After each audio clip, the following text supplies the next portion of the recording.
I'm trying new things. So, I have forever, however long it is, I've been telling people to upload 100 videos to their own YouTube channel and see what happens. And I think that in part because hearing yourself, getting used to seeing yourself and figuring out how you want to, what you say to the world, I think is interesting. And then the second thing, of course, is because we have access to media, I think it's significant that we use it, and that we use it to say what there is to say from our consciousness, our humanity, our individuated realities. And for all the people who ever told me that I lived on planet Beth, I'm vindicating them by sending words from such a place. The sun is in my eyes. It's on its way down.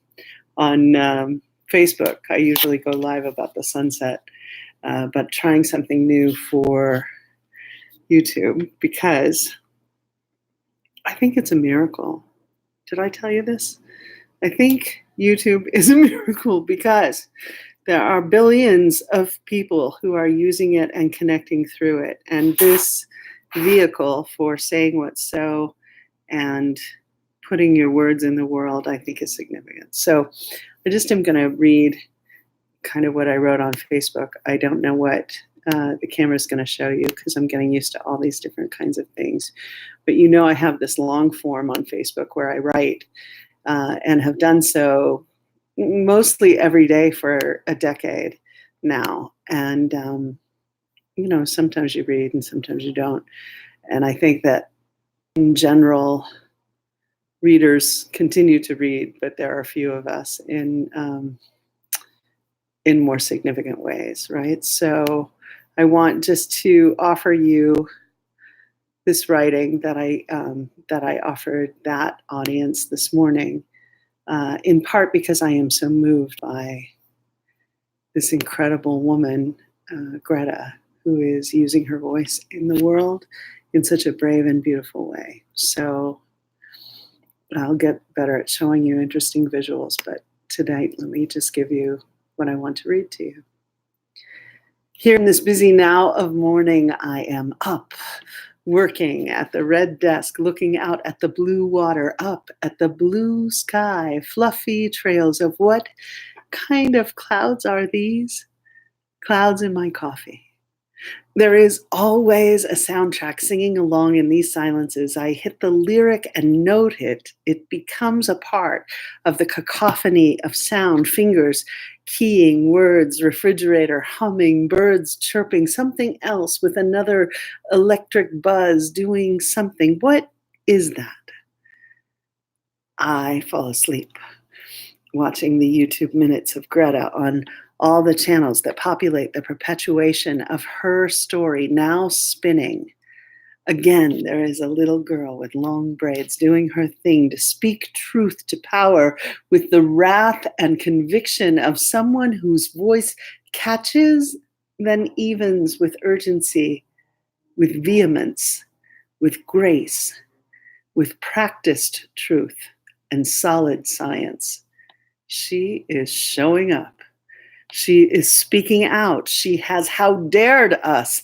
And we are heaping accolades on her for being the one in the room to say, please step up, be grown, make decisions that honor the earth, care about the one true, beautiful place you've been given to live. Oh, I think of her. And then I think of the women I have loved who wore long braids. Mrs. McMullen, who reminds me of my own grandmother, whose birthday, had she lived every day to this one, would be today.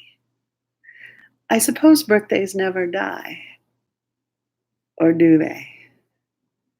Perhaps that is the thing at the heart of this thing I feel for Greta and her way of saying fairy tales.